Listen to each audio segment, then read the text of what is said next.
Okay, I'm gonna be honest. I was like that close to just not posting this video at all. Why? Because I went on a YouTube and I saw somebody else in the video that was awesome that they made, and I thought in my head, dude, that's the way that I gotta tell my story.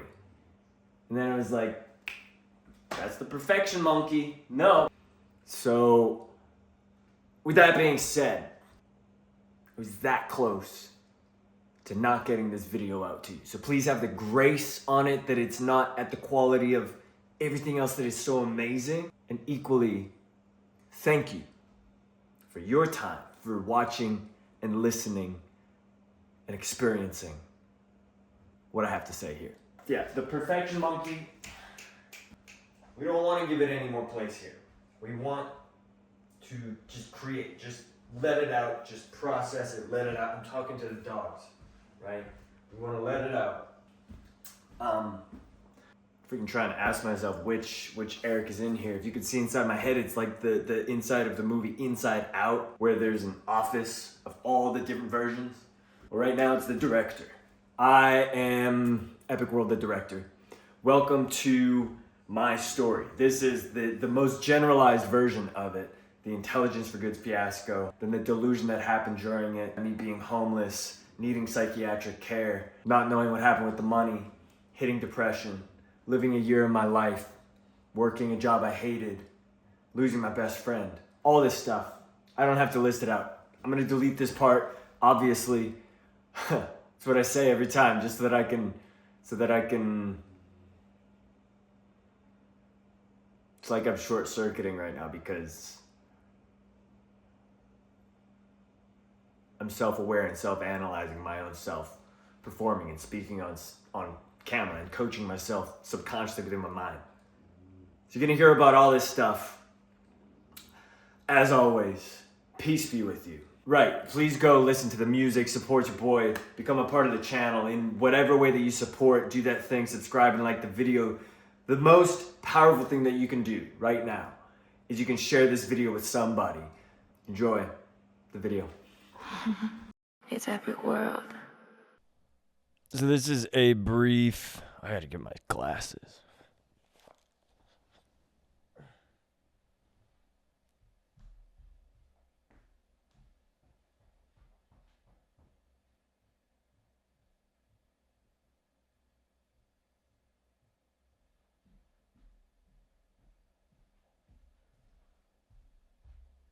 All right, here we go.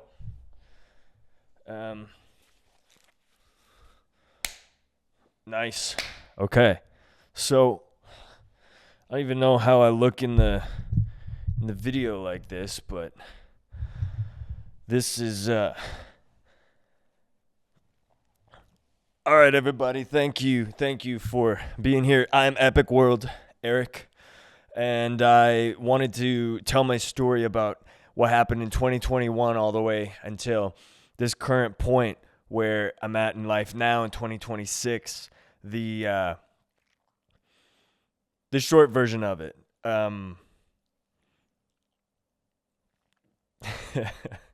Short version of what happened 2021, 22, 23, 24, 25, 26 is in 2021 I didn't really have a direction in life, and I was just absorbing a lot of like positive mindset mentality stuff.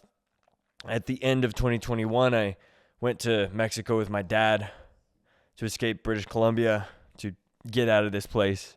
And then 2022, when I got back to BC in April, I had an opportunity to invest in this company, somebody that I've been communicating with for about a year at that point through Instagram, tech founder in Silicon Valley. Renan reached out and gave me an opportunity, which was to angel invest in a company that he had founded called Intelligence for Good. So I took that opportunity. A lot of mayhem had happened at that time, but for the sake of speed, I won't talk about them in this piece. So, and then with this investment I made, I believe that it was like the moonshot angel investment of my life. So I brought other friends on board into the investment. $16,500 of my friend's money. And then I flew to San Jose to meet Renan to see the finalization of this company getting sold to a big tech company that he was saying it's being sold for $10 million for. And then complications happened with the SEC, with a bunch of stuff that I wasn't really reading into at the time. I was quite high on the idea of the law of attraction and the world manifesting in its favor for my highest good. Not high on, I was using MDA at that time. So I was microdosing in Vancouver before I flew to San Jose. And that started coloring the world in a way where it was really euphoric and unrealistic. And I started seeing everything around me as God or the universe projected externally outside of me as well as within me. So everything was just a big giant dance of a happening around me. So when I was in San Jose, huge complications arose from, one, not knowing what was happening with the investment, just being told by Renan in person that he needed to wait for the SEC. And then two, my delusions that got created, or that I believed from that misunderstanding of all the content that I was absorbing on the law of attraction. And then I ended up homeless in San Jose for about a month because I was kicked out of the apartment. Again, tons of details that I won't go into here with the story. Then after about a month of me ending up delusional on the streets of San Jose, I disappeared for a few days. I was just drunk and lost the phone. I was in what I find out later to be a state of mania. I surface and find out in a library where I log in onto my Instagram. I found out that my parents had flown to San Francisco because they had lost contact with me. The last contact that they had with me was I had called them when I was drunk and I was like, hey, can you guys pray Psalm 91 over me? And so my dad had pulled out his Bible. He's reading Psalm 91. And then when they finished that, I told him, all right, I'm going to go on this mission I got to go on. This final mission. There's this dude who's being aggressive to his girlfriend on the light train, the subway that I'm on. I had to go after him. And then I hung up, and that was the last thing my parents heard. And then after a few days, they had reached out to Renan, the founder. They're like, hey, have you seen Eric? And Renan's like, no, I haven't. The last time that he got in contact with me, he said that he was chasing this dude down to settle things so that the guy would stop being aggressive to his girlfriend, and then the guy pulled a knife on him. That's what I had sent to Renan. So that was the reason why my parents had flown down to San Francisco. And they flew me back and got me psychiatric treatment. Found out that I was in a state of mania because of the lack of sleep, the sleep I wasn't getting from wandering the streets. And I'm generalizing and summarizing incredibly hard right now, just to make a point of it. That entire month of delusion of seeing the universe as me and trying to just not even trying to understand, but being in the state of mind that I was. I'll go in deep detail on that in a different place. Wild stuff.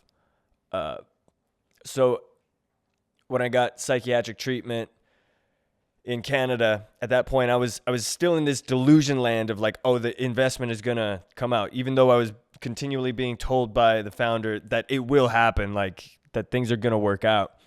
I was completely delusional to the point where I wasn't asking questions. So I was in the psych ward September 2022.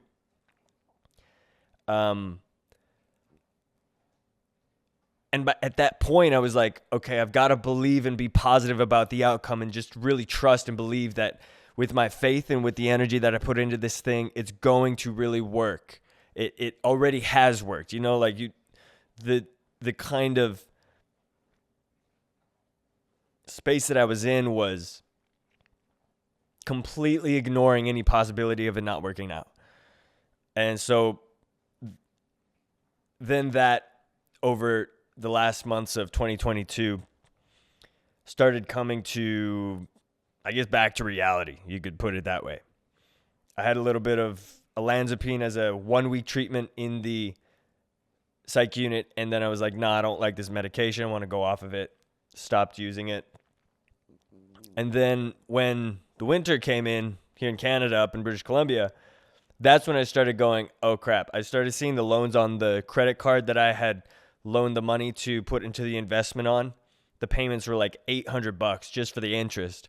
And then there was another loan that I had as well, 40% interest, that was requiring bi-weekly payments. It was coming out of a card, doing overdraft on a debit. So I was driving skip the dishes to try to keep up with these payments. And after about a month, I'm like, oh my gosh, yeah, like, dude, this is not going where at that point, I was like, God, how is you convinced me, God, that this investment was like the slingshot into my future of financial freedom and no worry. And yet here I am, totally like not seeing a way out of it. And Renan's telling me that there continues to be delays with the lawyers for the sale of the company, yada, yada, yada. Again, this is a summary, so. So then the transition in my mentality and in the company perception shifts by the new year of 2023 when I start doing my research and looking up the individual that I'd invested this money with, and I realized that I'm not able to find any actual registered documents for the company itself, so it wasn't registered in the state of California or Delaware or any of that. The only documents that I had evidence and proof with were documents from the previous company that he had been involved with. And so then it just totally plummeted, tanked, and I was like, oh my goodness, I don't think this is real. I called him, we had a phone call with one another, and it was just like beating around the bush with my questions, not actually being direct with knowing where the money is. So as soon as, oh, I love you. By the way, this is Maya. And this is Trish. So we're in the Maya and Trish studios here. When that switch happened after the phone call where I wasn't getting my questions answered, and by the end I hung up and I looked at the camera I was videoing it with, and it was like, yeah, I think this dude's just a fraud. But you look at me in that video, it's not this me. A lot of other things have happened since that point, but back then, man, I just slipped into a huge depression, like just thrown off the cliff of reality of trust and belief and hope, and like totally into confusion because I came from being on the streets believing God and feeling everything being okay and experiencing like things work out. But anyways, just to let those of y'all know out there that when you go through that breaking point of the realization that what you had thought previously is not what is true now, man, I've been there. And if I could send a message back to myself, right, to myself right after the conversation in 2023, I'd have been like, okay, let's be realistic about this. Make your health the priority and your mental health the priority. The best way you can do that is get into an exercise routine. And for mental health, because the finances are a strain, let's find a way to eliminate them. Look at a bankruptcy, look at a consumer proposal, look at any option, because like, what is money if you're losing time while in depression? That's what I would tell myself back then. But I didn't know any of that stuff. I slipped into a depression. I got ghosted by the founder. And then I was like, I got 30 grand that I got to make back. And I got interest on it. I don't know where I'm going to be able to get that money. I don't have any trade. I didn't go to university. I didn't complete college, dropped out. So just completely plummeted. Was able to find a way to, I can't say that I found a way. Like, by the grace of God, my parents heard me out just crying over the phone to them, like how this thing is totally just reversed. And thank God that my dad at that time had $30,000 set aside for his personal house that he was building in Mexico, his retirement dream. And my dad calls me, he's like, I'm going to buy the debt from you so that you don't have to pay any of the interest, because you're just in an interest compound trap right now. Thank God. I remember that day, like seeing the money in my account and and like just the way that I realized family and people that care for you is what makes the difference. So that helped that year, but regardless, I lost a year of my life working a job that I was not passionate about. I didn't have the, like, I just wasn't, I was so deflated from the investment going wrong that I wasn't interested in going and doing the kind of job that I really would have been in a better position to be in, like serving in a restaurant, bartending in a restaurant, being in some sort of public service, being in car sales, or being in sales of any sort, something that serves people in a human person, one-on-one or multiple people at one time interaction. I just didn't have it in me at that time to go into a position like that. So I worked at a lumber mill for the first month, and then when that started getting taxing, I was able to get a job landscaping. I landscaped all of 2023. But guys, for you, if you're living a life where you wake up and you're like, nah, there's gotta be more. There's gotta be more. That's not even scratching the surface. That's not even scratching the surface of the trap that I was in that whole year of 2023. Like, I don't even know how to explain it. Well, I do. So I was starting to get night tremors, and I wasn't sleeping right. The first month working at the lumber mill, because I was learning to stack the lumber as it came off the conveyor belt in the lumber mill.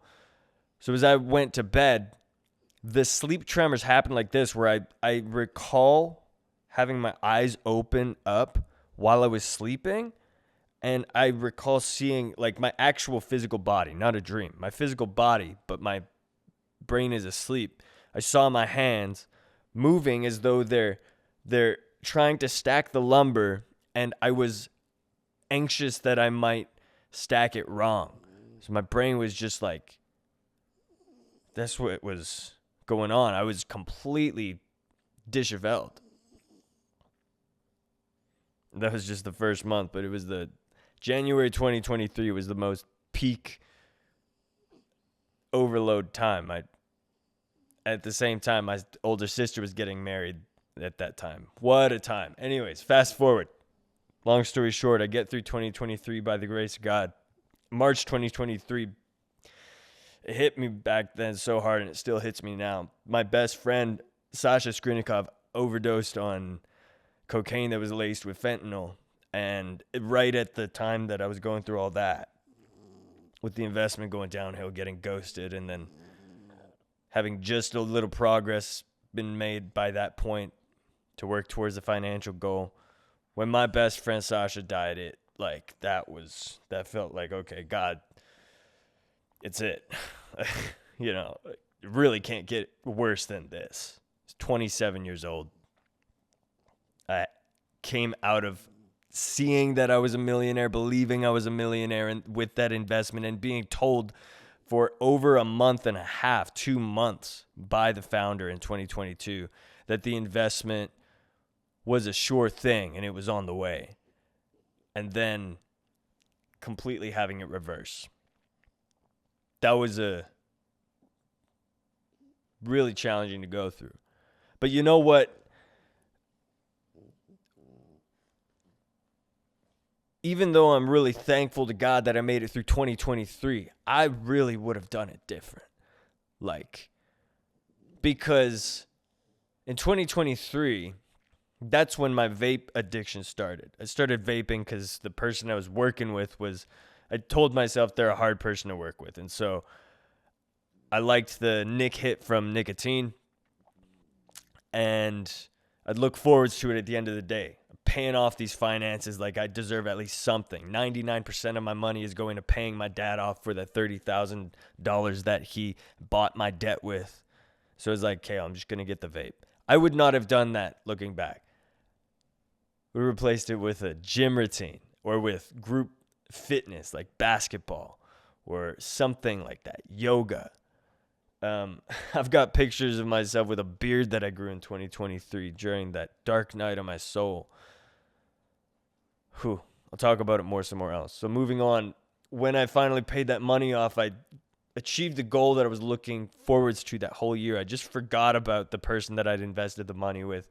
I would text maybe every 2 weeks or so, see if I would get a response. And here and there I would, but there was no, and at that point, Rena started talking about an agreement, but I didn't believe it at all that there would be an agreement happening. I was like, this dude completely just disappeared with my money and my friend's money and left me on the streets homeless and was fine with that. Or he was fine with the fact that I'm on the streets homeless and that my parents had to come rescue me and get me psychiatric care. And he just played me all along and my investors all along for this story about this intelligence for good company. That was the whole story that I was just going through and trying to work through in 2023. I finished landscaping the end of 2023 and then I go to Mexico with my parents. The problem was all of that resentment and that the stuff that had happened from the investment going wrong, I hadn't processed it. In fact, I just kind of like allowed it to bottle up the entire year that I worked the money back, to get the money back.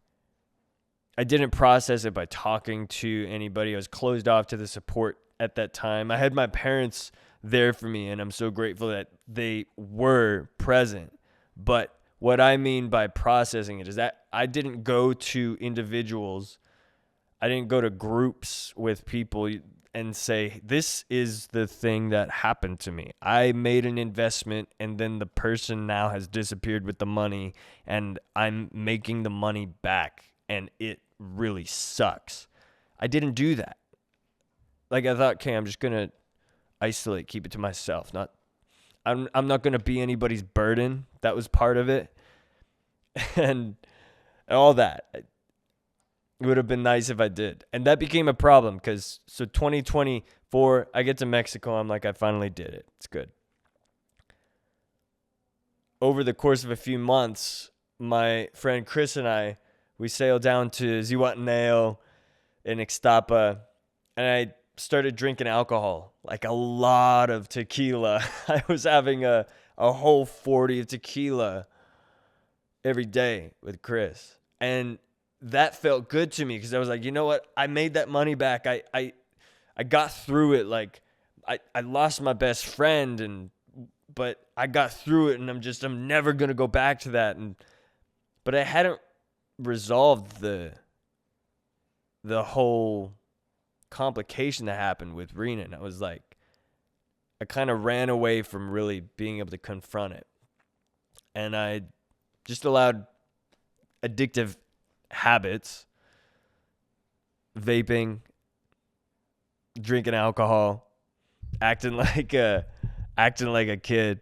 I allowed those things to take over. And I'm not gonna lie, we had so much fun. Chris and I in Mexico, like I love you, Zihuatanejo. Ixtapa is absolutely beautiful. But the consumption of alcohol for myself was very unhealthy. And I'll wrap up how this became a transformation for me here. Once Chris and I, we flew back from Mexico up to Canada, I decided to move to Calgary with Chris so that him and I could continue our vision of building this video business, Bamboo Media. We wanted to start a video marketing company. We were watching the show Undercover Billionaire, and it just, even to this day, by the way, like for anybody, the show Undercover Billionaire is a playbook. that you ought to study and watch, to be able to see people like Grant Cardone, Glenn Stearns, or the other people that they put into a scenario in a town with a challenge of building $1 million praise business in 3 months. So Chris and I were watching that, and we got super inspired. We're like, dude, we could do this in Calgary. But again, I got caught in a lot of law of attraction, delusional thinking, mentality stuff. When we moved to Calgary, I got a hold of MDA again. I was microdosing ecstasy. It's a pure form of MDMA. Bad news. I didn't see it as a problem. I started experimenting with cocaine as well. And I had modafinil, which is a awakeness nootropic. All of these things, from the outside, some people were starting to be able to tell. I just kept kind of saying, you know what, no, I'm feeling good. And I got over my dark night of the soul in 2023. So nobody can take away my right to live my life now. That was the kind of underlying energy that I recall having. And then it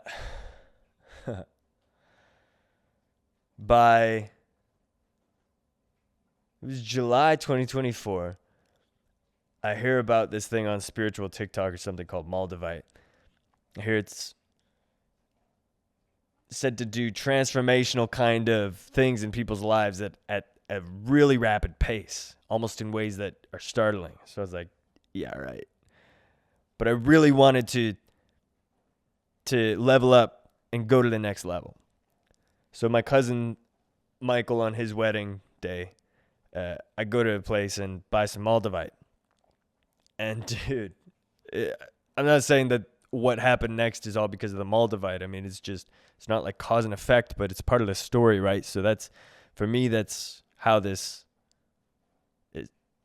how I tell it. So I get a Moldavite pendant, and then after my cousin's wedding, Chris and I are back in Calgary at our apartment, and then we see this competition happening for Vee Con that year. And I am like so there with the law of attraction and Neville Goddard content and not believing things into existence, but just knowing that you have it, like having the lottery ticket now sort of idea. And I was like, you know what? We're going to Vee Con. We're going to get these free tickets in the contest. I bought my plane ticket before even having the result of the contest come in. Like, the most wild thing of my life, by the grace of God, the universe, whatever you call it, happens. I had the flight booked to Vee Con, and then this incredibly massive storm happens in Calgary a night or two before the flight. Damages 10% of WestJet's fleet in the Calgary airport, causes the flights to get rerouted the next day. I don't get my flight from Calgary to wherever it was initially going to Seattle. That wasn't automatically done. And so I had to manually call the support of WestJet, get it rebooked. When I rebook it finally the next day, and I was not sleeping in healthy intervals at this point. Kind of rambling all over the place here, but stay with me. So I get the flight booked to the reroute booked at like 3:00 in the afternoon, and the flight's leaving at 4. So Chris and I are deciding to take the lift to the airport together. And by the time Chris gets in the lift and we're on the way there, my phone's glitching. It's just like not allowing me to check in. So we had dropped off the airport and we walk in to check in. I'm not allowed on the flight. I was literally not yelling, but using the volume of my voice to ask the people at the desks, Like, hey, is there anybody here with WestJet that I can talk to? Because there was nobody there. They all leave when the flight goes. And so I wasn't let on the flight. First flight that I've ever missed in my life. I was like, ugh. That was wild. But it's so important because what happened next wouldn't have happened if I had not missed that flight. And so I look at this entire chain of events as like the orchestration of divine intelligence, of infinite intelligence, God. So I was able to have the flight rebooked the next day in the morning. I go to drop my backpack with my MacBook off at the apartment. And while I'm in the apartment, this is about 2 hours before the flight, there's cocaine on a table in the apartment. I decide to have some. Because I'm like, I was up all night in the airport. I've got reasons. And so I have some cocaine, and then I leave the apartment on the way to the bus stop to catch it to get to the airport. While I'm at the bus stop, so I'm high on coke, I look at my phone, and that's when I get the message from VaynerMedia on X. You've won free tickets for you and one other person. And I was like, I knew it. Like, there it is. I manifested this thing. It's right there. This is the ticket. And so they had said, send us a video of you and your friend getting ready to come to Vee Con. Send us the email that you want it sent to. I'd get on the bus, get to the airport. And then I make this huge mistake.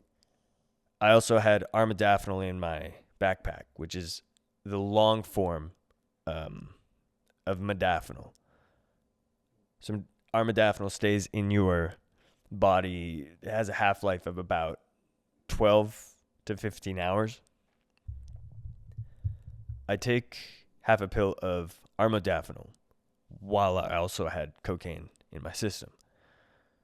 I get through customs, get on the flight. At that point, I started kind of having things look strange around me, but I wasn't really worried about it.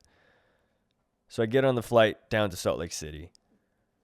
And when I get off the flight in the airport in Salt Lake, that's when, as I was experiencing it, I didn't think it this way at all. But looking back on it, I was having a absolute, complete overstimulation event. But what I saw it as when it was happening to me, when I got in Salt Lake City Airport, all of a sudden it was as though I believed that I didn't see anything psychedelic, like if you're on acid or mushrooms. There's nothing like that. No, it was like I was seeing everything with very 3D reality. But it was like I was being led on this mission, and it's like time itself slowed in a way, it distorted itself. And then I walked through the airport. I think I'm trying to find some sort of mission thing underneath the parking garage. And then I talked to a few people, and like at that point, when I looked at people, it was though I was seeing through their eyes into the soul. So we're like, right now I'm looking into the camera, but you're actually there in your space where you're sitting watching this on your phone or on your computer, whatever it is, on the TV. We know that with the technology, that's how it's working with the iPhone, and then with you being on the other side and the microphone transmitting the signal. But when I was in that overstimulation event, that was the exact way that I was feeling and seeing, like I was seeing through people, through each human. And what I saw and knew was on the other side was like, I don't know if it was a soul or if it was more like a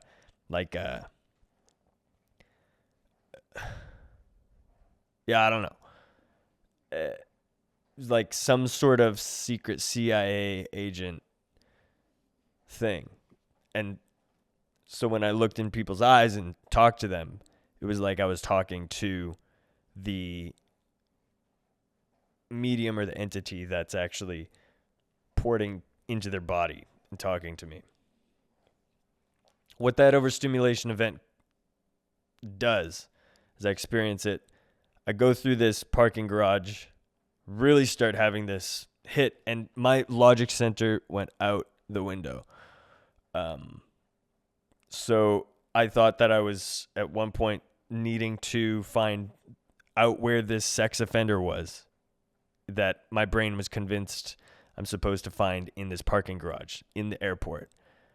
And every single notification as it came up on my phone, it was like seen as a direct message from the universe, but also from the other side of the veil of the universe, the other side of 3D reality. And every single message I got was, or notification that my phone got was seen by me during that overstimulation event, as though it was messages to me.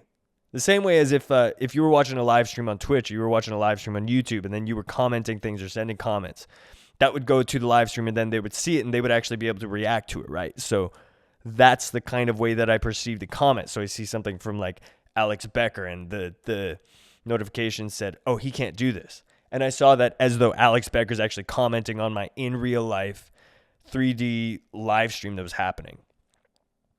Does that make sense? I'll talk about it more as well in the complete unpacking of this overstimulation event that happened. We'll move on for the sake of time, because I always do this where I'm like, I'm going to do this with 10 minutes, and then I get to whatever, like it's 40 minutes in already. So that overstimulation event causes me to run on a car. I damage the car. The police are called. They arrest me. While they're arresting me, I'm in this overstimulated state, and out of nowhere, this giant rainstorm happens while the cops are arresting me. So because of my overstimulated brain, I make the perception that this rainstorm is happening because of me, because my energy's heightened and all of that. The cops are able to calm me down. I didn't throw hands at them or anything. I let them cuff me, take me into the fire station, and then they calmed me down a bit and asked what's going on, and at that point, we're able to find out there was a mix of substances happening. While I was talking to all the different first responders, all this incredible information was spooling out of me. The stuff that I had been consuming up to that point about what like the Christ oil in our body is, and that semen retention allows a male to retain their creative energy, and after 33 days that is able to travel all the way up the spinal cord through the cerebral spinal fluid and allow a person to birth their own Christ consciousness within them. And I was telling the first responders that this is what is happening to me, because I was truly convinced of it. But looking back on it now, what I totally just, my brain had no capacity to realize or see was that I had cocaine and modafinil mixed in my system, and they were causing a complete abnormal drug-altered state within my brain. So the paramedics took me to a hospital to get treatment. And then in the middle of the night, while I was in that hospital, sorry, let me pause on that for a bit. I didn't want them to put the IV on me for long. I was like telling them, don't touch me, please. And then I would close my eyes, and I was convinced that I had to do Kundalini breathing techniques to raise up my energy from in my sacral chakra all the way up to my crown. And at that point, I was starting to hear voices in my head. I was starting to hear like as though they were angel guides in the higher dimension, but it was as though I was hearing them through headphones just like this. And they were encouraging me to raise the sexual energy through my body. So the doctors respected me and allowed me to do my meditation and breathe. Then after, I think about 40 minutes, doctors came in, were able to put an IV on me. They administered lorazepam, and then I rested. In the middle of the night, I was let go from the hospital. The next day, we'll fast forward through this real quick here. Even though what's about to come is like impossible to fast forward through. So in the next day, I find my way back to the airport. I have my flight rebooked to get to Vee Con. That was the day that, I think it was the first day or the second day. And then at the gate of the flight, after I go through security, I'm going to check where my seat is. And as I'm asking the lady what my seating arrangement is, that's when I hear a voice behind my head. Are you Eric Cherkoff? I turn around. It's a police officer. We've got to place you under arrest for the damage of under $5,000. And folks, at this point, looking back on it, I was completely in a state of like stuck mania. Something I haven't mentioned up until this point yet is that back in 2022, when I was admitted into psychiatric care for the first time, the psychiatrist diagnosed me with bipolar disorder. And so what that's characterized by is people can have states of mania where their energy is absolutely manic and all over the place. And when I was in Salt Lake City Airport, when the officer is arresting me, because of the substance use, I was in a state of mania again. So he goes, we got to place you under arrest for the damage of under $5,000. I turn around at him and I smile because I saw everything happening as though it's a movie and I'm the main character. And I was like, should I be smiling or should I be serious? And I just laughed about it, thinking like, wow, this is my life, dude. So I get taken to jail. And that's where my infinity dream resurrection experience happens. Something that you want to hear about, which I talk about in another piece. I'm going to talk about in another piece. That was my near-death experience, where I've never experienced anything like that. I was not this body, but I was still this consciousness. I was everything that is. It was a part of God, and I was nothing of God.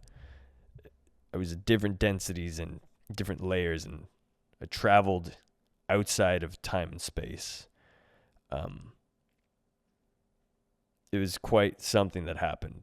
That was the first night in jail. So then I was held in jail for 3 days.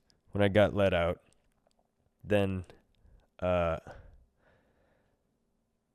was able to fly back to Calgary. My parents were able to locate me. They were worried about me. When I get back to Calgary, I still didn't get better. I wasn't really looking at my actions with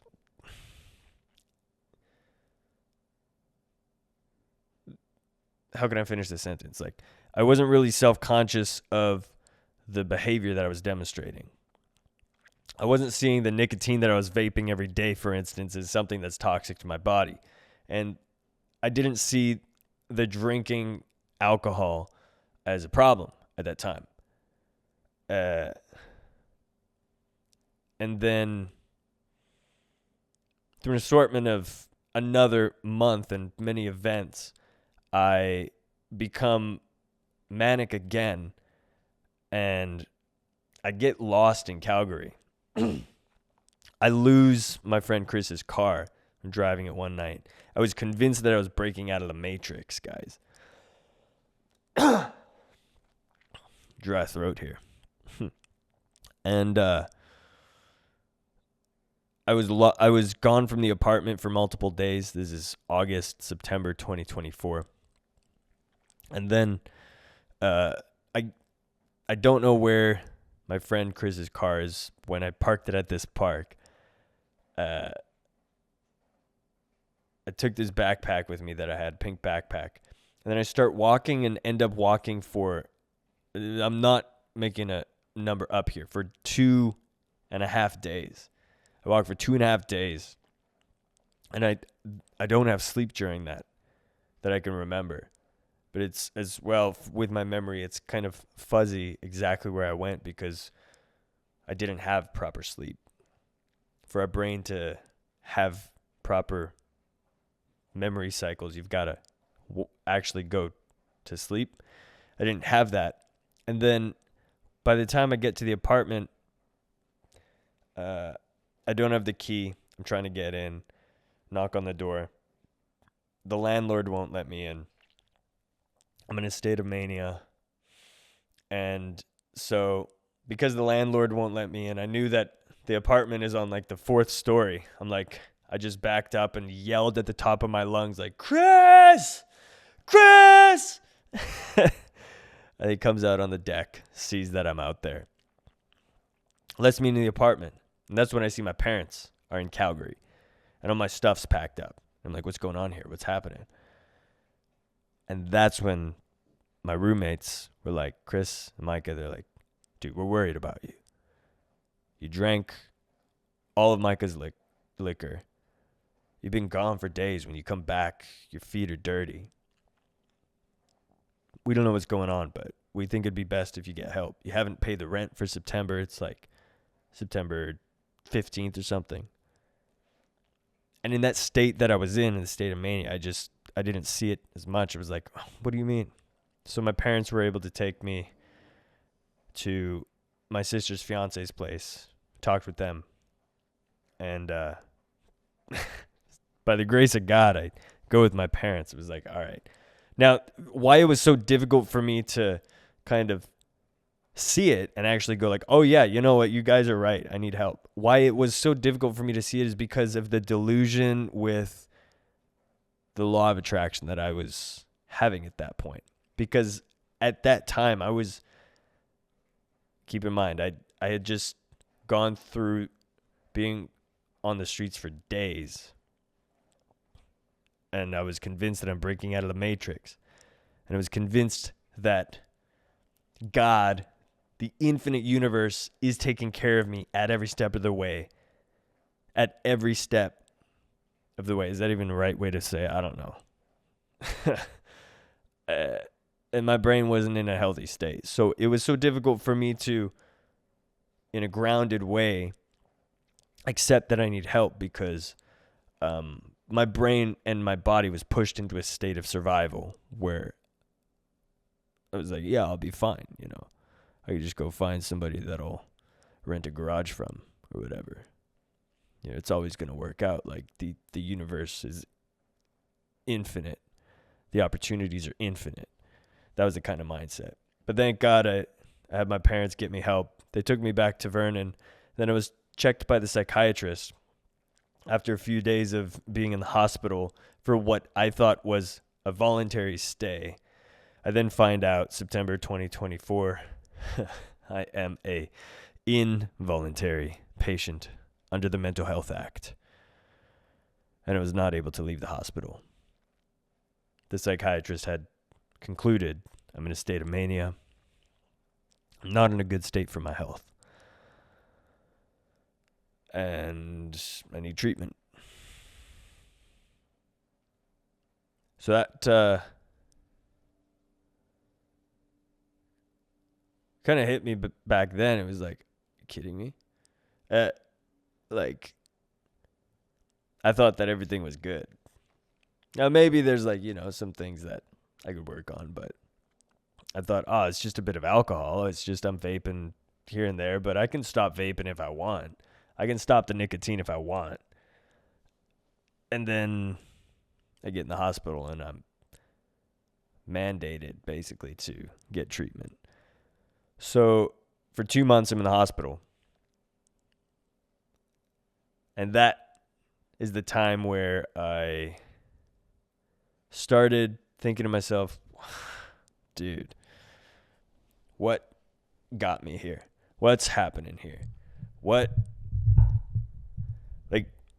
is this really, you know, it's nice to believe in the universe and it's all going to work out and I'm all powerful and like, this is like, God is flowing through me. And so all the potential that I have exists within me is like, all these mindsets are useful. But I was like, But the place that this has got me to is having drank in all my friends' liquor unconsciously. I didn't remember doing that because I was in such a drunken stupor.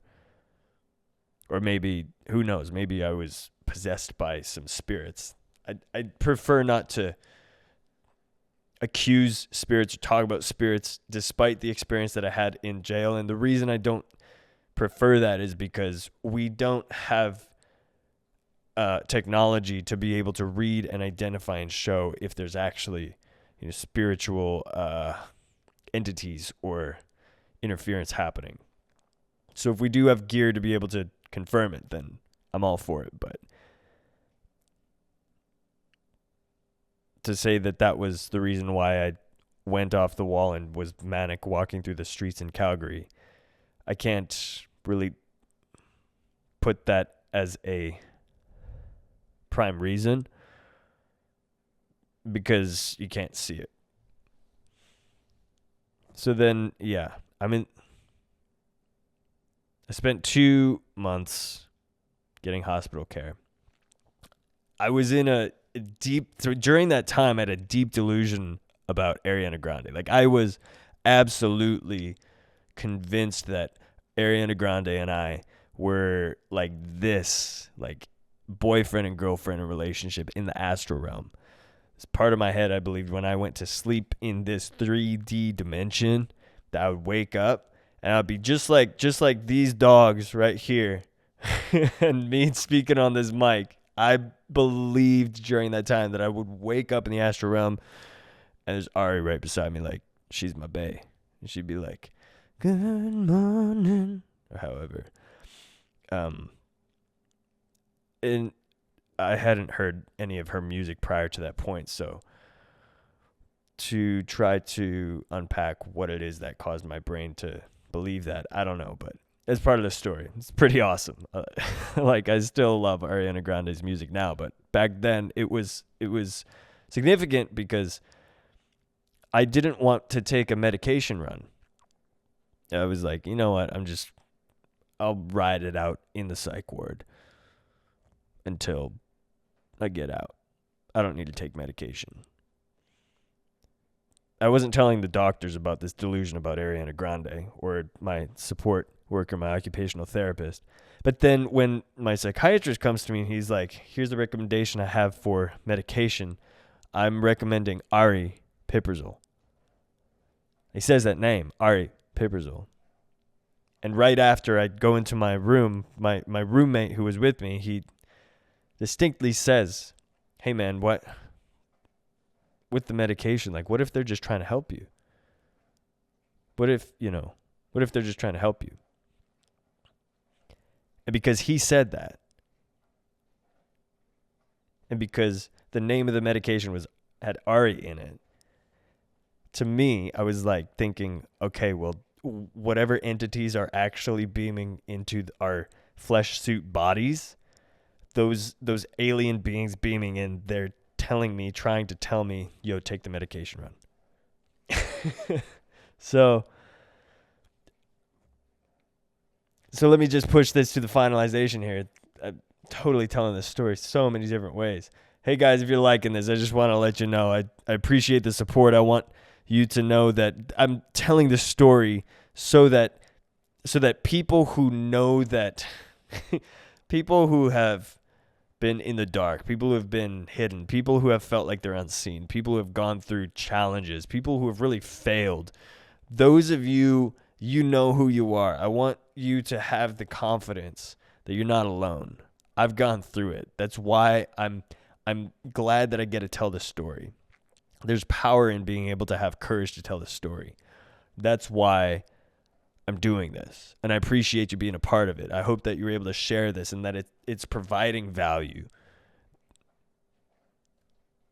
God knows that I've become my most valuable version of myself because all of these insane things happened in my life. And not just that they happened, but I also had the tools to be able to come back from them.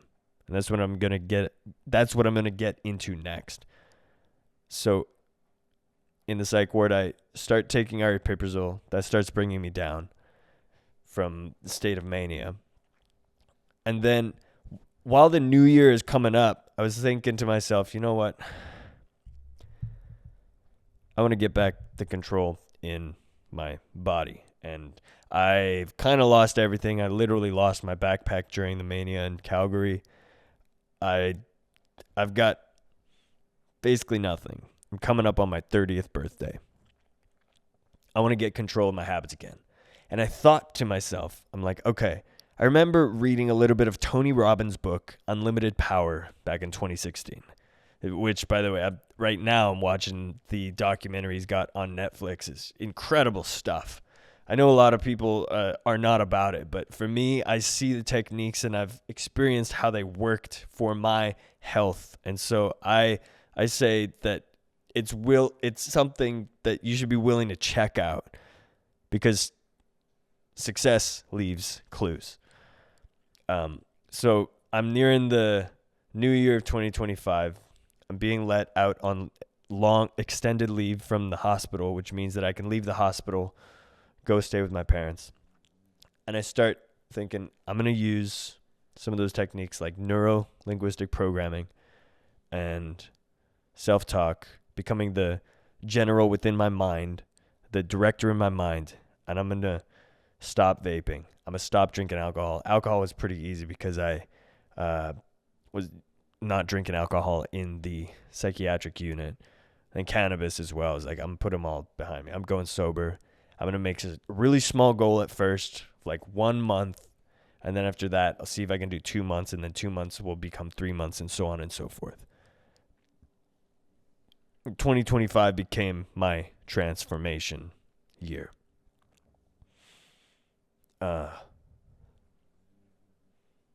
That was a long year, but also a short year.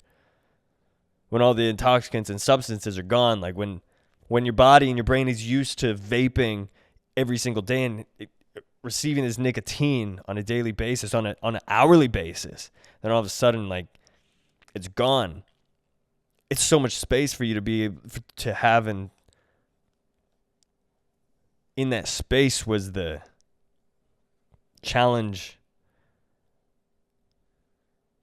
The challenge within that space was that it's like, okay, I've got all this time, and I'm not going to the addictive instant gratification thing anymore. What am I going to do with the time? And the challenge is finding out what you actually do enjoy in the time. For me, the challenge was finding things to fill my time with, and so health started becoming a priority. I started running, jogging in the beginning of 2025.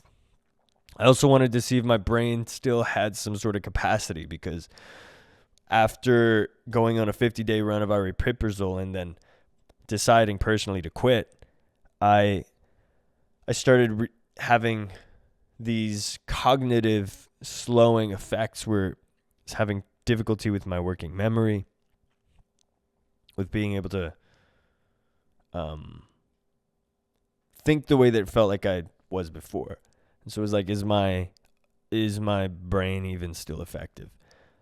So I enrolled or audited a course by Harvard called CS50 and started taking that online to learn more about computers, as well as to challenge myself and fill my time up. And then additionally, that year 2025 is where things with the Intelligence for Good investment came back. What I decided was I would start making videos on this YouTube channel to talk about what's happening in my life. And then one of those videos ended up being about what happened in Intelligence for Good. And because I put it out, Renan got back in contact with me. And he was like, listen, him and I communicated, I should say. We emailed one another back and forth, and he agreed to sign a contract in order to pay back the funds that had been allocated to him in an amicable manner. So by June 2025, that contract was signed.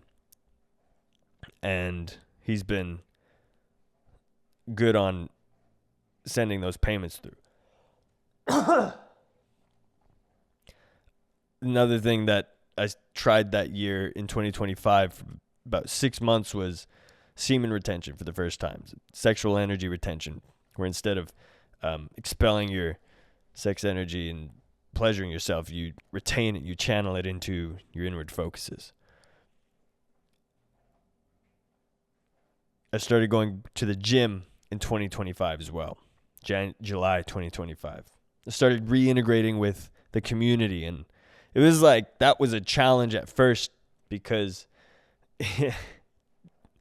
going through not just one but two mental health episodes and then having jail in the middle of them that's paired with a near-death experience where you completely as a conscious energy entity being go into what felt like purgatory for 1 billion years plus. That's the summary of what I experienced during that one night.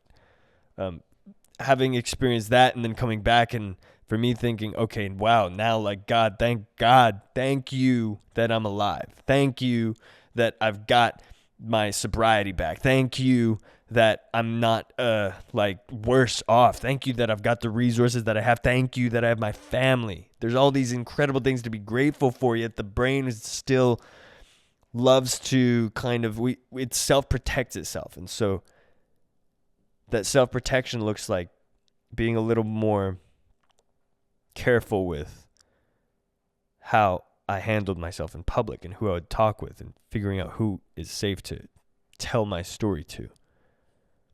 But in 2025, and then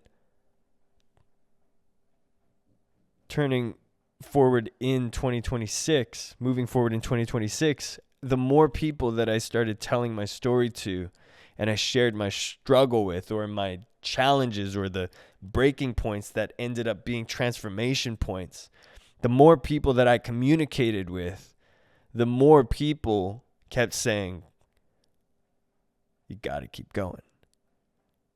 And the more people I would hear have breakthroughs for their own selves from hearing what I've gone through, because I've been able to share what I'm sharing with them.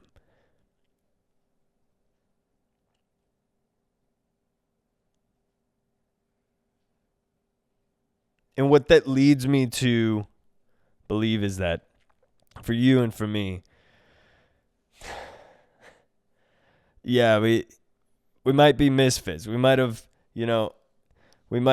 made a lot of errors and not really done life the standard textbook way.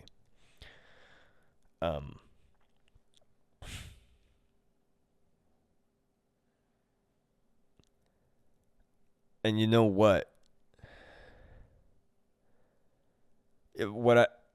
Not to make this religious or anything, but it's just I know a lot of text in the Bible from my upbringing, and so what that's what I know how to relate things to a lot. What I know about the people that Jesus mentioned in the Bible, Jesus Christ hung out with, the disciples, is that those disciples of his were actually the misfits. They were the initially crooked ones. They were the fishermen that were way out, and they were the ones who had not the bougiest lives, if you will. They had actually skin and grit in the game. They were like street thugs, you know? And I look at that, and then I look at myself, and I think about the kind of people that my story resonates with, like you.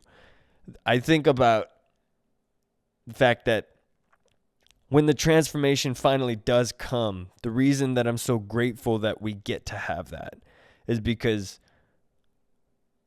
when you come out of that dirt and that challenge and that difficulty and you see the light of life and all of this beauty that we get to still live with,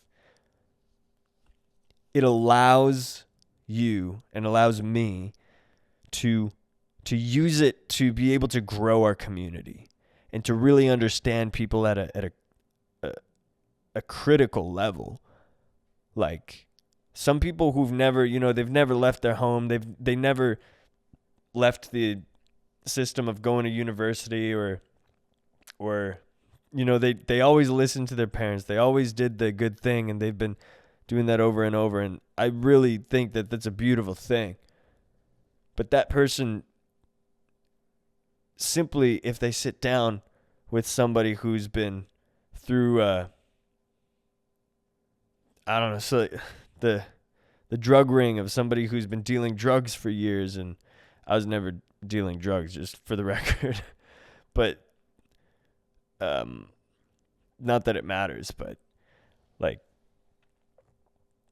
I'm looking at the relation level of somebody who has really gone through the trenches of life and has scars on them, and is this emotional depth that it's hard to match. The person with that emotional depth is able to go to these other people who are in prisons, or people who are don't know what to do with their life. The people who have lost their luster.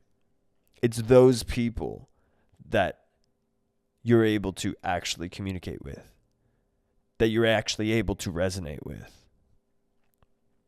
That's what I've been finding over the last since I got sober and started taking my life back and my authority.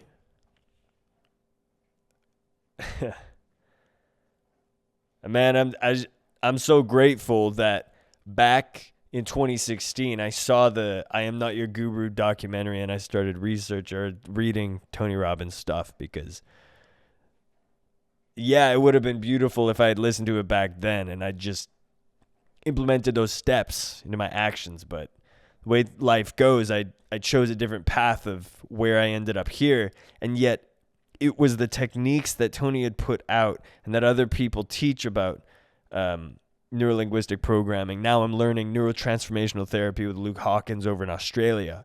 It's those techniques with being able to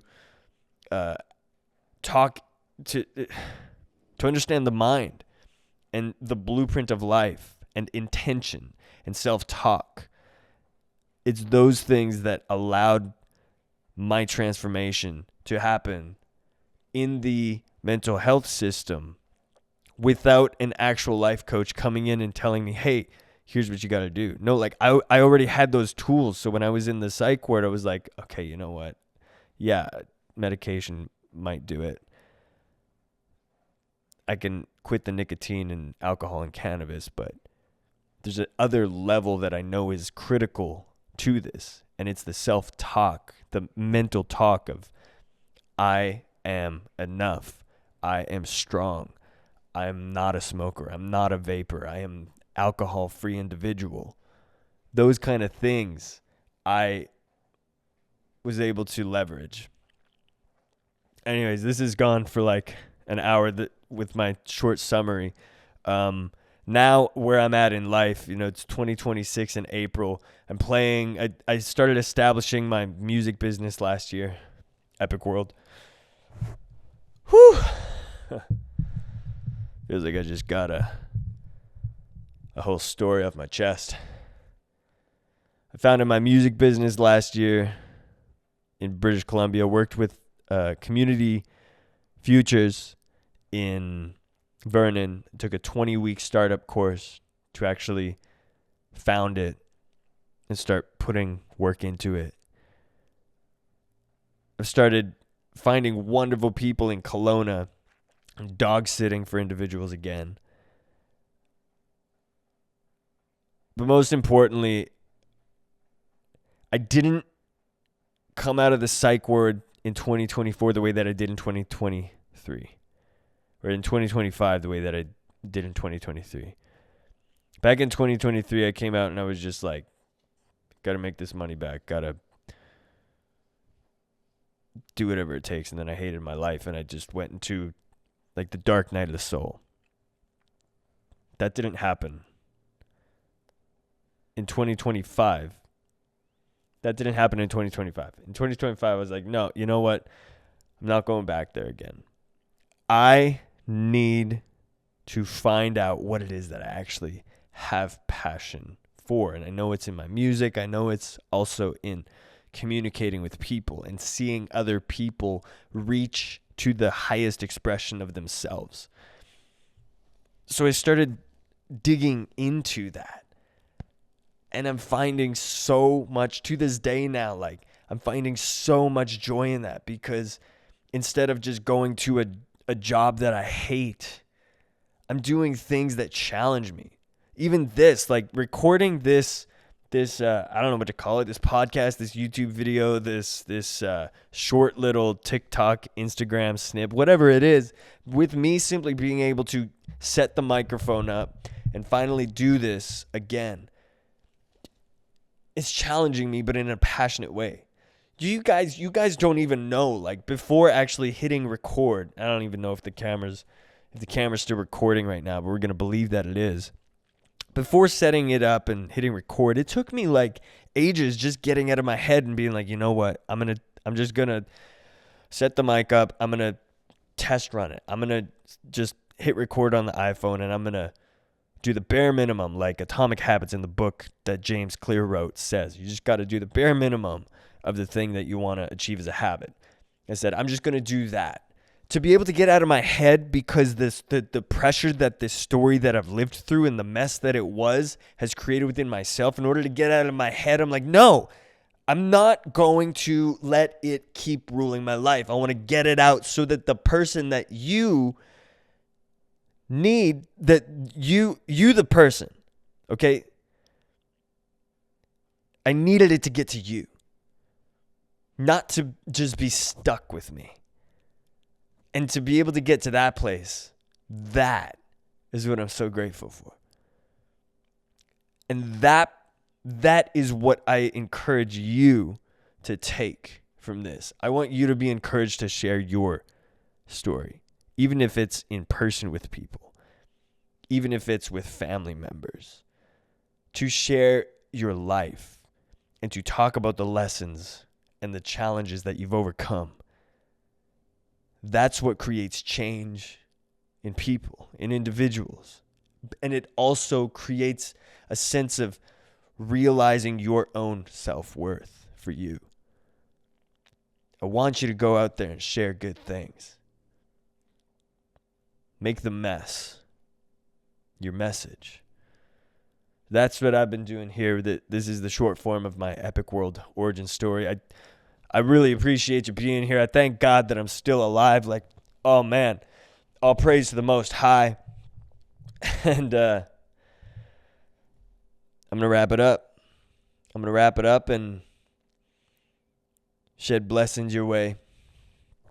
I got to get these puppies into bed. Anyways, I love you so much. To you, I love you. I appreciate you. I'm sharing as much positive energy as I can. Grounded energy as well. Know that you've got all the worth in the world.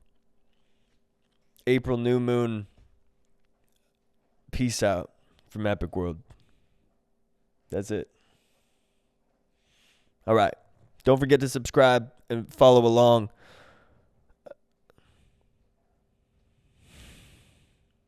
What else do we tell them, y'all? Hey, if you are in the Okanagan in June 2026, this is, come to Boots and Boats at Turtle Bay Pub. You buy your tickets. Hit me up on different social media. All right.